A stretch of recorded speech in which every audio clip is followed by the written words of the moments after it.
नमस्कार, नेपाली डायरीमा सबैलाई स्वागत छ। आजको प्रस्तुतिमा चम्पे डायरी प्रस्तुत छ।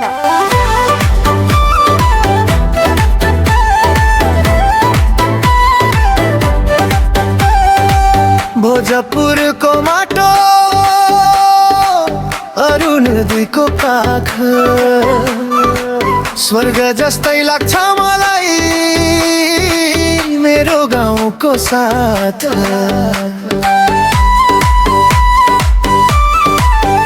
ओ सिमुल धाराको चिसो पानी कति मिठो लाग्यो, पहिरेर अलैँची बारी पुग्दा मनको दुःख भाग्यो।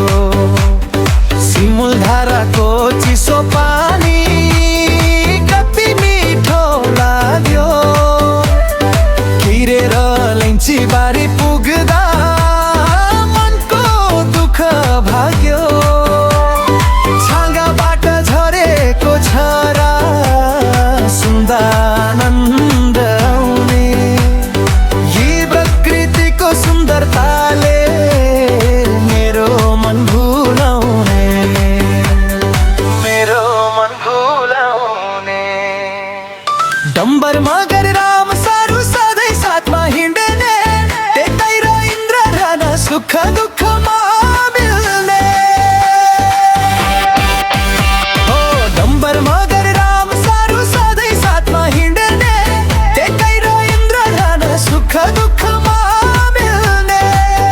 कति राम्रा मिलनसार आफ्नै दाजु भाइ गाउँको माया लाग्छ। प्रकृतिसँग जो मान्छे रमाउन सकेन त्यो मानव भएर काम छैन। हामी भनेको प्रकृति जीव हो र प्रकृति जीव भइसकेपछि प्रकृतिसँग खेल्न सक्नुपर्छ र प्रकृतिको अनुभव गर्नुपर्छ, होइन? सरले पनि सही भन्नुभयो, म पनि सहमत छु सरको लागि। त्यही भएर मनपर्छ। हस्, सोयाङ खोला तर्दै जाँदा मरुवाको बाटो।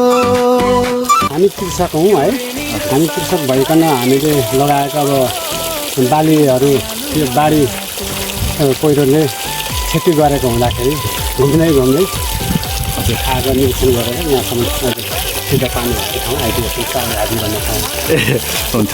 त्यसपछि यही क्रममा अब सानो अब हाम्रो चाहिँ इन्द्र सरले पनि धेरै सहयोग गर्नुभयो। आज चाहिँ त्यस्तो चाहिँ खोलामा एकछिन खेलियो, पानीमा त्यहाँको रमाइलो वातावरणहरू देखियो, अलैँची बारी हेरियो, कोला बगान हेरियो, धान खेती हेरियो एवं प्रकारको सबै कुरा हेरियो। धेरै राम्रोसँग साथ दिनुभयो, एउटा घनिष्ठ मित्र जस्तै। उहाँको पनि दुई शब्द सुन्नु। म चाहिँ के भन्न चाहन्छु भने उहाँबाट आएर हाम्रो गाउँको लागि के हेरिदिनु भएकोमा धेरै धेरै धन्यवाद भन्दै आभारी गर्न चाहन्छु। देख्दै र इन्द्र थान सुख दुःख